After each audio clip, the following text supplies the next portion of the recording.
Welcome to mister C tutorials.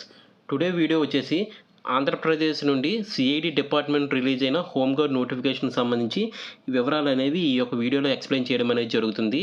ఈ పోస్ట్కి ఏ విధంగా అప్లై చేయాలి, వాళ్ళ యొక్క ఎలిజిబిలిటీ క్రైటీరియా ఏ విధంగా ఉంది, దాని తర్వాత వాళ్ళ యొక్క ఇచ్చే శాలరీ ఏ విధంగా ఉంటుంది అనేవి 1 by 1 ఎక్స్ప్లెయిన్ చేసుకుందాం. ఇంకా ఎవరైనా ఛానల్ సబ్స్క్రైబ్ చేయలేకపోయినట్టయితే సబ్స్క్రైబ్ చేయగలరు.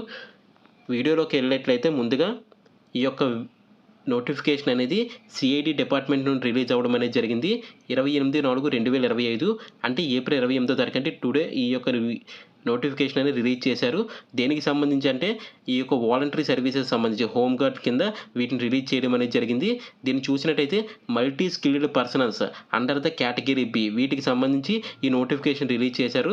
ఈ అమౌంట్ ఎంత ఇస్తారంటే పెర్ డేకి 710 రూపీస్ అనేది ఇవ్వడం జరుగుతుంది. దాని యొక్క డేట్స్ చూసినట్టయితే May 1 నుండి May 15 వరకు వీటిని అప్లై చేసుకోవడానికి అవకాశం అయితే కల్పించారు. అయితే దీని యొక్క అప్లికేషన్ విధానం ఏ విధంగా ఉందో ఒకసారి చూసినట్టయితే టోటల్ వేకెన్సీ డీటెయిల్స్ ఫస్ట్ చూడండి. హోంగార్డ్కి సంబంధించి category B technical and other trades అని చెప్పేసి అంటారు. టోటల్ 28 పోస్ట్స్కి ఈ యొక్క నోటిఫికేషన్ రిలీజ్ చేశారు. ఈ యొక్క పోస్ట్స్ అనేవి మార్చే అవకాశం అయితే ఉంది. అది ఈ యొక్క డిపార్ట్మెంట్ ఇష్టం అని చెప్పేసి కిందన కూడా రాశారు. అయితే పోస్టింగ్ ఎక్కడ ఇస్తారో చాలామందికి వచ్చే డౌట్, పోస్టింగ్ ఎక్కడ ఇస్తారంటే మంగళగిరిలో ఉన్న సిఐడి హెడ్ క్వార్టర్స్లో కానీ, దాంతోపాటు 7 రీజనల్ ఆఫీసెస్ కూడా ఉన్నాయి ఏపీలో. వాటిలో ఒకటి విశాఖపట్నంలో ఒకటి ఉంది, రాజమండ్రిలో ఒకటి ఉంది, విజయవాడలో ఒకటి, గుంటూరులో ఒకటి, నెల్లూరులో ఒకటి, తిరుపతిలో ఒకటి, కర్నూలులో ఒకటి. ఈ 7 ప్లేసుల్లో కూడా మీరు వర్క్ చేయాల్సి ఉంటుంది. సో ఎవరికి ఇది ఇంట్రెస్ట్ ఉంటుందో వాళ్ళు మాత్రమే దీనికి అప్లై చేయండి. ఎందుకంటే మీకు అవకాశం లేకపోతే మీ తర్వాత ఉన్న వాళ్ళకి అవకాశం మీరు ఇచ్చినట్టు అవుతుంది. అందుకని ఎవరైతే జాయిన్ అవ్వాలి అనుకుంటున్నారో వాళ్ళు మాత్రమే అప్లై చేయగలరు. అయితే మోడ్ ఆఫ్ అప్లికేషన్ ఏ విధంగా ఉంది ఒకసారి చూసినట్టయితే దీని యొక్క అప్లికేషన్ ప్రాసెస్ అనేది May 1 స్టార్ట్ అయ్యి May 15కి ఎండ్ అవుతుంది. ఈ యొక్క సబ్మిషన్ ఆఫ్ ది మోడ్ అనేది హ్యాండ్ ద్వారా కానీ, త్రూ రిజిస్టర్ పోస్ట్ ద్వారా కానీ, అంటే ఇది ఆన్లైన్ అప్లికేషన్ అనేది దీనికి ఉండదు. ఓన్లీ మనం డైరెక్ట్గా ఆ యొక్క అడ్రస్కి వెళ్ళి మన యొక్క అప్లికేషన్ ఇవ్వాలి, లేకపోతే రిజిస్టర్ పోస్ట్ ద్వారా వాళ్ళకి పంపించాలి. అయితే రిజిస్టర్ పోస్ట్ ద్వారా పంపించాలి అంటే వాళ్ళు ఒక అడ్రస్కి పంపించాలి కదా. అడ్రస్ చాలా క్లియర్గా ఇచ్చారు, ఒకసారి చూడండి.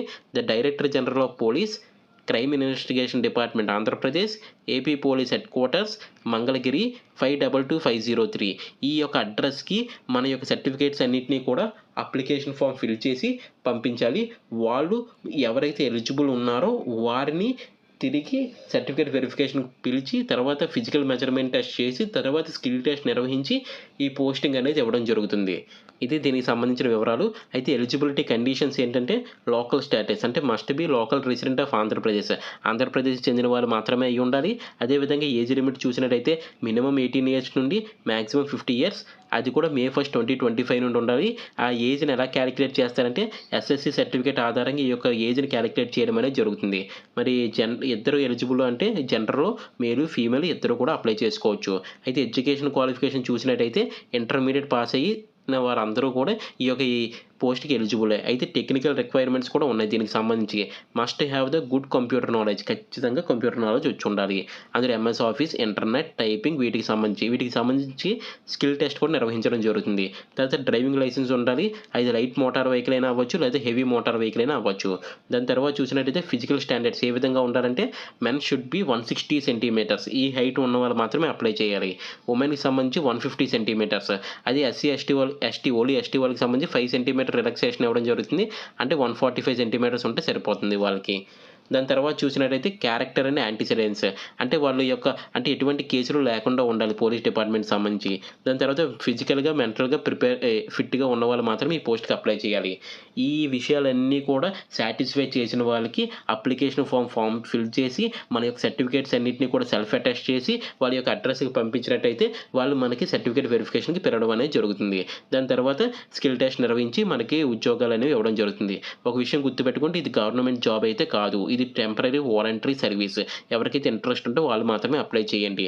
అయితే ఎవరికి ప్రిఫరెన్స్ ఇస్తారంట, BCA కానీ, BSc కంప్యూటర్స్ కానీ, MCA కానీ, బీటెక్ కంప్యూటర్స్ కానీ, అదర్ IT రిలేటెడ్ క్వాలిఫికేషన్స్, ఈ క్వాలిఫికేషన్స్ ఉన్న వాళ్ళకి ఎక్కువ ప్రిఫరెన్స్ అనేది ఇవ్వడం జరుగుతుందని చెప్పేసి క్లియర్గా మెన్షన్ చేయడం అనేది. ఆ క్వాలిఫికేషన్స్ ఉన్నవాళ్ళు అప్లై చేయడానికి ట్రై చేయండి. నెక్స్ట్ ఎటువంటి అప్లికేషన్ డాక్యుమెంట్స్ అనేవి ఏమేమి కావాలి, మనం అటాచ్ చేసినవి సెల్ఫ్ అటాచ్ చేయాలి.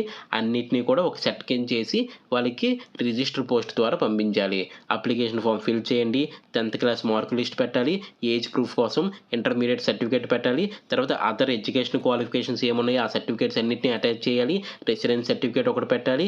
క్యాస్ట్ సర్టిఫికేట్ పెట్టాలి. డ్రైవింగ్ లైసెన్స్ పెట్టాలి. కంప్యూటర్ సర్టిఫికేషన్ అనేది రికగ్నైజ్డ్ యూనివర్సిటీ ఇన్స్టిట్యూషన్స్, అంటే ఇప్పుడు ప్రైవేట్ ఇన్స్టిట్యూషన్స్ నుండి కాదు, గవర్నమెంట్ రికగ్నైజ్డ్ చేస్తుంది కదా, ఆ ఇన్స్టిట్యూషన్ నుండి పొందిన మాత్రమే కంప్యూటర్ సర్టిఫికేట్కి ఉపయోగిస్తారు. దాని తర్వాత అటాచ్డ్ కాపీస్, అంటే 2 పాస్పోర్ట్ సైజ్ ఫోటోగ్రాఫ్స్ రీసెంట్వి ఒక 2 యాడ్ చేయండి. తర్వాత ఎనీ ఎడిషనల్ క్వాలిఫికేషన్స్ టైప్ లేదా కంప్యూటర్ ఇలాంటివి ఏమైనా క్వాలిఫికేషన్స్ ఉంటే వాటిని యాడ్ చేయండి. మీ దగ్గర ఉన్న అన్ని సర్టిఫికేట్ని సెల్ఫ్ అటాచ్డ్ చేయించి రిజిస్టర్ పోస్ట్ ద్వారా అడ్రస్కి పంపించండి. అయితే సెలక్షన్ ప్రాసెస్ ఏ విధంగా ఉంటుంది? చాలా మందికి వచ్చే డౌటే అది, సెలక్షన్ ప్రాసెస్ అనేది ఏ విధంగా ఉంటుందని చెప్పేసి. ముందు మీరు అప్లికేషన్స్ పంపిస్తారు కదా, వాటన్నిటిని కూడా స్క్రూటినీ చేస్తారు. వాళ్ళకి అవసరమైన క్వాలిఫికేషన్స్ ఉన్న సర్టిఫికేట్స్ అన్నింటిని కూడా పక్కకు తీస్తారు. దాని తర్వాత సర్టిఫికేట్ వెరిఫికేషన్, అంటే ఒరిజినల్ సర్టిఫికేట్స్ అనేవి మనకి తీసుకొని రమ్మంటారు, వాటిని వెరిఫై చేస్తారు. దాని తర్వాత ఎవరైతే ఆ సమయంలో ఒరిజినల్ సర్టిఫికేట్స్ అనేవి ప్రొడ్యూస్ చేయలేకపోయారో వాళ్ళు డిస్క్వాలిఫై చేస్తారు. దాని తర్వాత ఫిజికల్ మెజర్మెంట్ టెస్ట్ నిర్వహిస్తారు. మేల్కి 160 సెంటీమీటర్స్ హైట్ ఉండాలి, అదేవిధంగా ఫీమేల్కి 150 సెంటీమీటర్స్ హైట్ ఉండాలి. అయితే ఎస్టీ ఉమెన్కి మాత్రం 145 సెంటీమీటర్స్ హైట్ ఉంటే సరిపోతుంది. ఈ హైట్ లేకపోయినా సరే డిస్క్వాలిఫై అయిపోతారు. నెక్స్ట్ చూసినట్టయితే స్కిల్ టెస్ట్ నిర్వహించడం, అంటే ఇప్పుడు ఇవన్నీ కూడా సాటిస్ఫై చేసుకొని వచ్చేసారు. దాని తర్వాత కంప్యూటర్ నాలెడ్జ్ టెస్ట్ పెడతారు మీకు. అందులో ఏముంటుంది, ఎంఎస్ ఆఫీస్కి సంబంధించిన వివరాలు కానీ, ఇంటర్నెట్ బ్రౌజింగ్ సంబంధించినవి, computer applications, typing, drafting skills, వీటికి సంబంధించి చాలా సింపుల్గానే ఉంటుంది. మీకు జస్ట్ నాలెడ్జ్ బేస్డ్ ఎంతవరకు ఉందని తెలుసుకోవడానికి skill test. Next driving test అనేది నిర్వహించడం జరుగుతుంది. ప్రాక్టికల్ డ్రైవింగ్ టెస్ట్, ఖచ్చితంగా డ్రైవింగ్ చేయాల్సి ఉంటుంది. సో వాళ్ళు మాత్రమే అప్లై చేయండి. నెక్స్ట్ చూసినట్టయితే జనరల్ ఇన్స్ట్రక్షన్స్, ఈ విధంగా వారి యొక్క ప్రాసెస్ అనేది కంప్లీట్ అయిపోతే పోస్టింగ్ అనేది ఇవ్వడం అనేది జరుగుతుంది. నెక్స్ట్ జనరల్ ఇన్స్ట్రక్షన్స్ ఇచ్చారు. దీనికి సంబంధించి ఎప్పుడైనా సరే ఫైనల్ డెసిషన్ ఏదైనా సరే ఏ డీజీపీకి కానీ, సిఐడికి కానీ, ఆంధ్రప్రదేశ్ గవర్నమెంట్కి మాత్రమే దీని మీద ఫైనల్ డెసిషన్ తీసుకునే అవకాశం ఉంది. వాళ్ళకి మాత్రం హక్కు ఉంటుందని చెప్పేసి క్లియర్గా మెన్షన్ చేశారు. తర్వాత క్యాండిడేట్స్ ఖచ్చితంగా చూసుకోండి మీ ఎలిజిబిలిటీ దీనికి సరిపోతుందా లేదా, వాళ్ళు మాత్రం అప్లై చేయండి అన్నారు. తర్వాత ట్రావెల్ అలవెన్సెస్ కానీ, డ్రైవింగ్ డిఆర్ఎస్ అలవెన్సెస్ కానీ ఏది కూడా ఇవ్వరు. మీరు సర్టిఫికేట్ వెరిఫికేషన్ విజయవాడ వెళ్ళాల్సి ఉండొచ్చు, వాటికి సంబంధించి ట్రావెలింగ్కి సంబంధించి ఏమీ కూడా ఇవ్వము అని చెప్పేసి క్లియర్గా మెన్షన్ చేశారు. దాని తర్వాత సిఐడి ఎప్పుడైనా సరే ఈ నోటిఫికేషన్ క్యాన్సిల్ చేయొచ్చు లేదా మాడిఫై చేయొచ్చు. సో ఇది ఓన్లీ వాలంటరీ సర్వీస్ మాత్రమే, ఇది not a permanent government job కాదు అని చెప్పి క్లియర్గా మెన్షన్ చేశారు ఇన్స్ట్రక్షన్స్లో. అందుకే ఇన్స్ట్రక్షన్స్ ఒకసారి క్లియర్గా చదవండి. దాని తర్వాత candidate should regularly visit cid.appolice.government.in ఈ వెబ్సైట్ని ఎప్పుడు చూస్తూ ఉండండి, ఎందుకంటే మీ ఎవరెవరైతే సెలెక్ట్ అయ్యారో ఆ లిస్ట్ అంతా కూడా అక్కడే పెట్టడం అనేది జరుగుతుంది. నెక్స్ట్ చూసినట్టయితే ఎప్పుడు నుండి అప్లికేషన్ స్టార్ట్ అవుతుందంటే May 1 ఎండింగ్ May 15. ఈ యొక్క స్కిల్ టెస్ట్ కానీ, ఫిజికల్ మెజర్మెంట్ టెస్ట్ కానీ వాటికి సంబంధించి డేట్స్ అనేవి ఈ యొక్క వెబ్సైట్లో తర్వాత నోటిఫై చేస్తామని చెప్పేసి చెప్పడం జరిగింది. సో ఎవరైతే అప్లై చేస్తారో వాళ్ళు ఆ యొక్క వెబ్సైట్ని అప్పటికప్పుడు చూసుకుంటూ ఉండాలి, ఎందుకంటే ఒక్కోసారి మనకి కమ్యూనికేషన్ కూడా మిస్ అవ్వచ్చు. సో వెబ్సైట్లో చూస్తూ ఉన్నట్టయితే మనకు ఒక అవగాహన అయితే వస్తుంది. మన ఛానల్లో కూడా దీని మీద ఏ విధంగా అప్డేట్ వస్తే వెంటనే అప్లోడ్ చేయడం అనేది జరుగుతుంది. ఎవరైనా ఇంకా ఛానల్ సబ్స్క్రైబ్ చేయలేకపోయినట్టయితే ఇటువంటి విషయాల గురించి సబ్స్క్రైబ్ చేసి పెట్టుకోండి. నెక్స్ట్ చూసినట్టయితే ఈ యొక్క లోకల్ క్యాండిడేట్ ఏ విధంగా ఉంటారని చెప్పారు. దాన్ని నెక్స్ట్ చూసినట్టయితే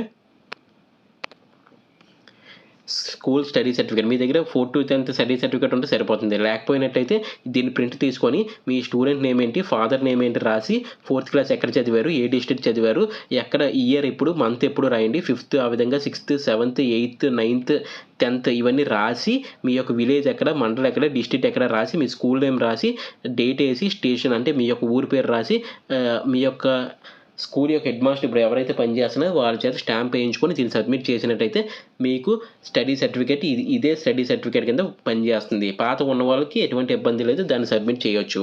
నెక్స్ట్ చూసినట్టయితే రెసిడెన్సీ సర్టిఫికేట్ ఎందుకంటే మీరు 4 to 7 years నుండి అక్కడే నివసిస్తున్నారు అనే విషయాన్ని చెప్పడం కోసం ఇది. కొంతమంది 4th to 6th వరకు ఒక దగ్గర చదువుతారు, 6th 8th వరకు ఒక దగ్గర చదువుతారు, అలాంటి వాళ్ళకి రెసిడెన్స్ సర్టిఫికేట్ అవసరం పడుతుంది.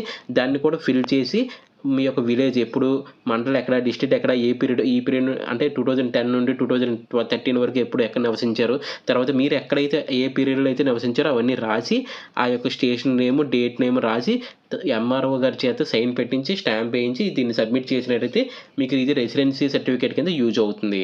నెక్స్ట్ చూసినట్టయితే అప్లికేషన్ ఫామ్. ఇదే చాలా ఇంపార్టెంట్‌ది. అసలు అప్లికేషన్ ఫామ్ ఫిల్ చేసిన తర్వాత మిగతావన్నీ కూడా సబ్మిట్ చేయాల్సి ఉంటుంది. అప్లికేషన్ ఫామ్ చూసినట్టయితే ఫస్ట్ మీకు ఫోటో అనేది ఇక్కడ స్టిక్ చేయాల్సి ఉంటుంది. Recent passport size photo. దానికి సంబంధించి నేమ్ రాస్తారు. ఫాదర్స్ నేమ్ రాస్తారు. ఫీమేల్స్ అయితే వాళ్ళ యొక్క హస్బెండ్ నేమ్ రాస్తారు. డేట్ ఆఫ్ బర్త్ రాస్తారు. ఏజ్ రాస్తారు.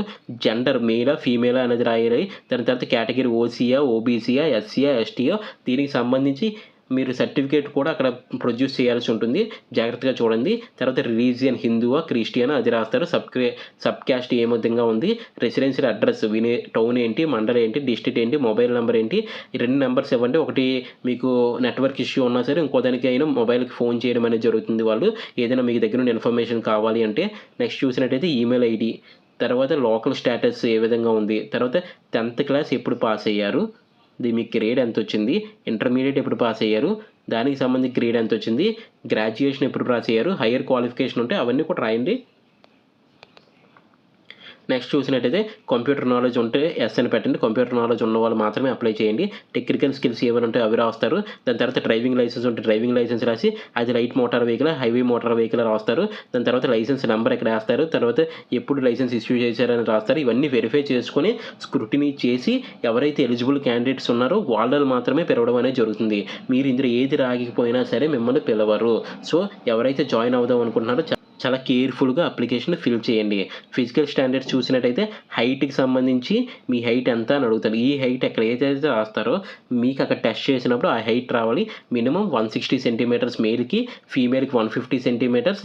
అదేవిధంగా ఎస్టీ క్యాండిడేట్స్ ఫీమేల్స్కి అయితే 145 సెంటీమీటర్స్ ఖచ్చితంగా ఉండాలి. అది గుర్తుపెట్టుకోండి. నెక్స్ట్ చూసినట్టయితే క్యారెక్టర్ అండ్ యాంటిసిడెంట్స్ ఏమైనా కేసులు ఉన్నాయా, ఒకవేళ కేసు ఉంటే ఎస్ పెట్టండి, లేకపోతే నో పెట్టండి. కేసు ఉంటే దేనికి సంబంధించింది రాయండి.